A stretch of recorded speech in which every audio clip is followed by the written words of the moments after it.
जय हिंद दोस्तों, स्वागत है आप सभी का पाथफाइंडर पर। दोस्तों, जिस दिन डोनाल्ड ट्रंप ने भारत के ऊपर 25% के टैरिफ्स को लगाया था, इंडिया ने हिट बैक किया था कहते हुए कि अब F-35 फाइटर जेट वाली जो डील है उसको अमेरिका भूल जाए, बिकॉज अब हम लोग F-35 फाइटर जेट को अपनी कंसिडरेशन में लाएंगे ही नहीं। लेकिन दोस्तों, उसके बाद भी कहानी खत्म नहीं हुई, बिकॉज कल रात को अगर आप लोग न्यूज फॉलो कर रहे होंगे, डोनाल्ड ट्रंप जी ने अब दोस्तों जो 25% टैरिफ था उसको डबल करते हुए 50% कर दिया है, जस्ट बिकॉज इंडिया रिटेलिएट करता जा रहा था, जस्ट बिकॉज इंडिया पीछे नहीं हट रहा था। लेकिन दोस्तों, ये वाली डेवलपमेंट होने के बाद भी India has not stopped hitting back, because अब दोस्तों सबसे पहले तो जैसे ही डेवलपमेंट सामने आई, पीएम मोदी ने साफ साफ कह दिया कि we are ready for it, और जो भी हो जाए हम लोग इंडिया के फार्मर्स के इंटरेस्ट को प्रोटेक्ट करेंगे ही करेंगे। लेकिन दोस्तों, जो बहुत ही बड़ी डेवलपमेंट हमें यहां पे देखने को मिली है,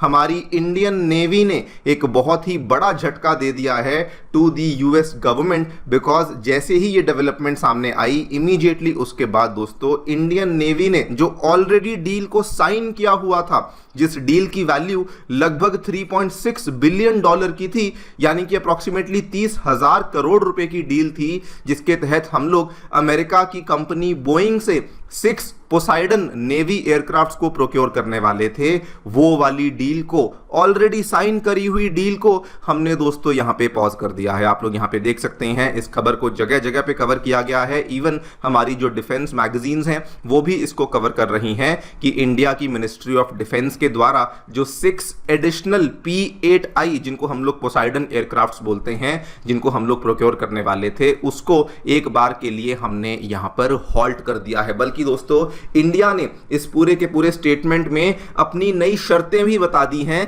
कि अगर हम लोग ये वाले एयरक्राफ्ट्स आपसे प्रोक्योर करेंगे, ये वाले कंडीशंस के बेसिस पर ही प्रोक्योर करेंगे, अदरवाइज हम लोग आपसे इन एयरक्राफ्ट्स को खरीदेंगे ही नहीं। वो शर्तें क्या हैं मैं डिटेल में आगे जाके चर्चा करूंगा, एंड क्यों ये बहुत ही डेयरिंग स्टेप है इंडिया के द्वारा, ये भी मैं आपको समझाऊंगा कि इवन दो डील साइन हो रखी थी, लेकिन अपनी स्ट्रेटेजिक ऑटोनॉमी को मेंटेन करने के लिए हमने जो ये कदम लिया है, ये कैसे बहुत बड़ा कदम बन जाता है। एंड दोस्तों, ऐसा लग रहा है कि डोनाल्ड ट्रंप जो भी कदम यहां पे ले रहे हैं, उन्होंने ऑलमोस्ट ठान लिया है कि अब उनकी डिफेंस इंडस्ट्री को वो नीचे लेकर जाएंगे ही जाएंगे, बिकॉज इंडिया ने पहले F-35 को कैंसिल किया, अब ये वाली डील को हॉल्ट कर दिया है। एंड उधर से दोस्तों अमेरिका का एक और नाटो कंट्री स्पेन, उन्होंने भी दोस्तों यहां पर F-35 फाइटर जेट की डील, जो कि ऑलमोस्ट फाइनल थी, जो कि $7.25 बिलियन की होने वाली थी, जो कि 2 साल पहले फाइनल हुई थी, स्पेन ने दोस्तों उस डील को कैंसिल कर दिया है कल रात को, कहते हुए कि अब तो जी हम लोग यूरोपियन यूनियन के अंदर से ही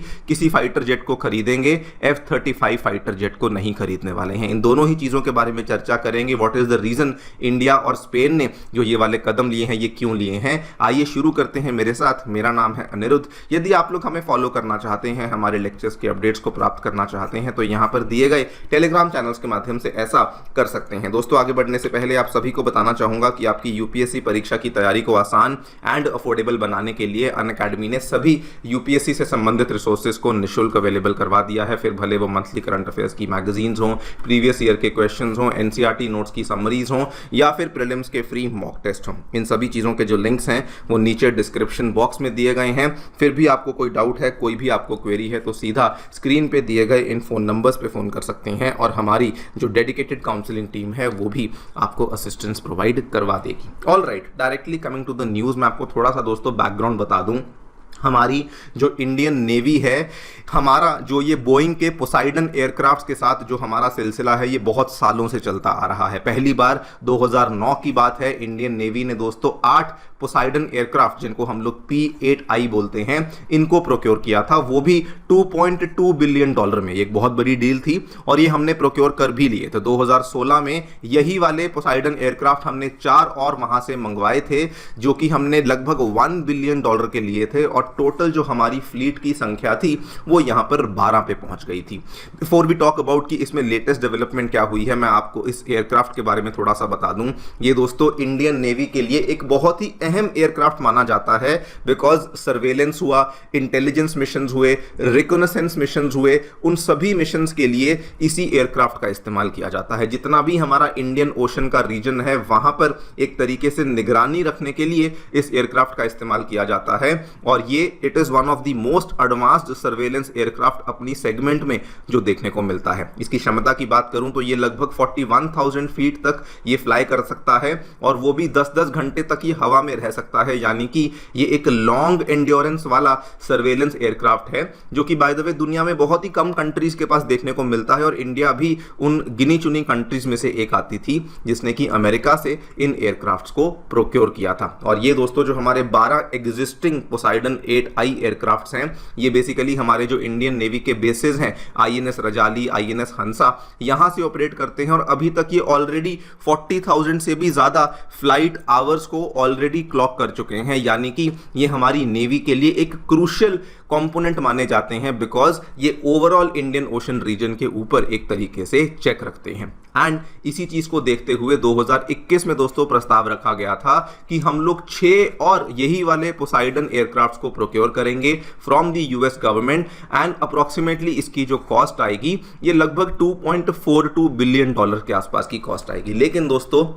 प्रस्ताव 2021 में रखा गया, कोविड के चलते और सप्लाई चेन प्रॉब्लम्स के चलते अभी तक ये डिलीवर नहीं हुए थे, और जस्ट पिछले ही महीने की खबर है, जुलाई 2025 में पता लगता है कि अमेरिका ने इनकी कॉस्ट को बढ़ा दिया है, और जो हमें डील $2.4 बिलियन की मिलने वाली थी वो सीधा $3.6 बिलियन की डील यहां पर हो जाती है। यानी कि सीधा सीधा इंडिया को 30,000 करोड़ के आसपास का यहां पर पेमेंट था जो कि इसके लिए करना था। और शायद दोस्तों हम लोग इसको कर भी देते, लेकिन अभी सडनली इंडिया अमेरिका के बीच में जो टेंशन्स हैं वो बहुत ज्यादा बढ़ गई। आपको मालूम होगा कल रात को दोस्तों सीधा 50% टैरिफ्स को यहां पे लगा दिया गया डोनाल्ड ट्रंप के द्वारा। ऑलरेडी 25% थे, उसको डबल कर दिया गया बिकॉज इंडिया वापस नहीं हट रहा था, एंड इसी का जवाब दिया गया है इंडियन नेवी ने, इंडिया की मिनिस्ट्री ऑफ डिफेंस ने, कि जो प्रोक्योरमेंट 6 एडिशनल पोसाइडन एयरक्राफ्ट्स की हम लोग करने वाले थे उसको अब हम लोग यहां पर हॉल्ट कर रहे हैं।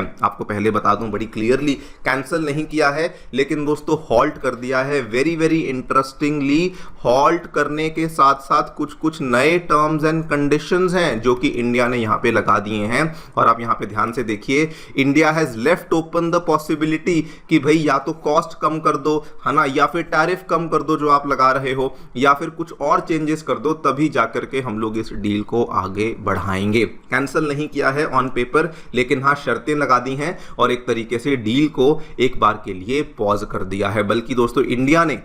अपने इस पूरे के पूरे स्टेटमेंट में यह भी यहां पे हिंट दिया है कि अगर यहां पर अमेरिका हमारी शर्तों को नहीं मानता है तो ठीक है, हम लोग उस केस में मेक इन इंडिया की तरफ बढ़ेंगे और इंडिजिनसली डेवलप्ड जो ऑल्टरनेटिव्स हैं उनको हम लोग यहां पे एक्सप्लोर करने का प्रयास करेंगे। जैसे कि HAL ने भी मैरीटाइम पेट्रोल एयरक्राफ्ट को बनाया है, हम लोग उसको यहां पर लेना प्रेफर करेंगे। और वैसे भी इंडिया ने कहा कि अमेरिका के ऊपर हमारी रिलायंस बहुत बढ़ चुकी है, ऑलरेडी उनसे हम लोग ड्रोन्स ले रहे हैं, हेलीकॉप्टर्स ले रहे हैं, तो उस केस में अगर अमेरिका अब हमारी शर्तों को नहीं मानता है तो हम लोग यहां पर इन एयरक्राफ्ट्स को प्रोक्योर नहीं करेंगे। बाय द वे दोस्तों, ये आपको अगर मैं इसमें लार्जर पिक्चर देखूं कि इंडिया इससे सिग्नलिंग क्या करना चाहता है, इंडिया ने दोस्तों साफ साफ कहा है कि देखिए या तो ट्रेड टेंशन्स ठीक करो या फिर प्राइसिंग ठीक करो। और इंडिया ने यह भी सिग्नल दिया है कि तभी जाकर के बात आगे बढ़ेगी अगर आप इस चीज की को प्रोडक्शन करेंगे, मतलब कि जॉइंट प्रोडक्शन करेंगे, उस केस में शायद हम लोग यहां पर बातचीत को आगे बढ़ा सकते हैं। ना दोस्तों, ये बहुत ही डेयरिंग मूव क्यों बन जाता है, मैंने आपको शुरुआत में बताया ये वाला जो एयरक्राफ्ट है हमारे लिए बहुत ही क्रूशियल एयरक्राफ्ट माना जाता है। एंड द फैक्ट कि इंडियन ओशन रीजन में चाइना जिस तरीके से अग्रेसिव हो रहा है, इतनी सारी नेवल वेसल्स हैं, इतनी सारी मर्चेंट शिप्स हैं, उनको हमें मॉनिटर करना पड़ता है, लेकिन उसके बावजूद इंडिया ने अपनी स्ट्रेटेजिक ऑटोनॉमी को बरकरार रखने के लिए, मेंटेन करने के लिए ये वाली डील को कैंसिल कर दिया, कहते हुए कि देखिए हमें इन चीज़ों से फर्क नहीं पड़ता, हम वहां पे ऑल्टरनेटिव्स निकाल लेंगे, आपसे नहीं लेंगे, किसी और से ले लेंगे, लेकिन हम लोग डेफिनेटली इस तरीके से आपकी जो ये टैरिफ का ब्लैकमेल है, इसको डेफिनेटली नहीं सहने वाले हैं। और इसीलिए ये बहुत ही डेयरिंग मूव बन जाता है, बिकॉज इवन दो ये हमारे लिए रिक्वायर्ड था, लेकिन फिर भी हमने दोस्तों इसको यहाँ पे लेने से इनकार कर दिया है। And if this was not enough दोस्तों, डोनाल्ड ट्रंप के ही जो एक्शंस हैं वो उनके लिए बैक टू बैक बैकफायर कर रहे हैं, बिकॉज अब एक और कंट्री स्पेन ने, जिसने ऑलरेडी 2 साल पहले $7.25 बिलियन एलोकेट किए थे अपने डिफेंस बजट में for purchasing the F-35 fighter jets America से, उन्होंने भी दोस्तों मना कर दिया है। आप लोग देखिए, Spain has ruled out purchasing F-35 fighter jets. और इन्होंने यहां पर क्या कहा, इन्होंने कहा कि ऑब्वियसली ये अमेरिका की जो टैरिफ्स वाला जो गेम है ये खत्म नहीं हो रहा, तो इससे बेटर है कि हम लोग यही वाला जो पैसा है वो अपने ही यूरोप में ही स्पेंड करेंगे। और इन्होंने सिग्नलिंग करी है कि यूरो फाइटर टाइफून या तो उसको हम लोग यहां पे प्रोक्योर करेंगे, या फिर FCAS, एक Franco German Spanish 6th generation fighter aircraft programme है, इसको भी हम लोग यहाँ पे एक्सप्लोर कर सकते हैं। लेकिन अब हम लोग आपसे इन फाइटर जेट्स को प्रोक्योर नहीं करेंगे। देखते हैं दोस्तों डोनाल्ड ट्रंप कहाँ जाके रुकते हैं। लेकिन एक बात बहुत क्लियर है कि India is not holding back. India ने दोस्तों ठान लिया है कि अगर आप भी कुछ ना कुछ करेंगे तो हम भी जवाबी कार्रवाई यहाँ पर करेंगे ही करेंगे। और ये वाला जो मोड है ये केवल इंडिया का नहीं, यूरोपियन यूनियन की कंट्रीज का, ब्राजील हुआ, चाइना हुआ, सभी इस मोड में आ चुके हैं। और अगर ऐसा ही चलता रहा तो अमेरिका दोस्तों जल्दी ही कॉर्नर हो जाएगा, जिससे कि उसको और बहुत ज़्यादा नुकसान झेलना पड़ सकता है। खैर जो भी होगा देखते हैं। फिलहाल के लिए वीडियो में इतना ही। आप जो भी सोचते हैं बताएं कमेंट सेक्शन में। Thank you so much for listening, stay tuned.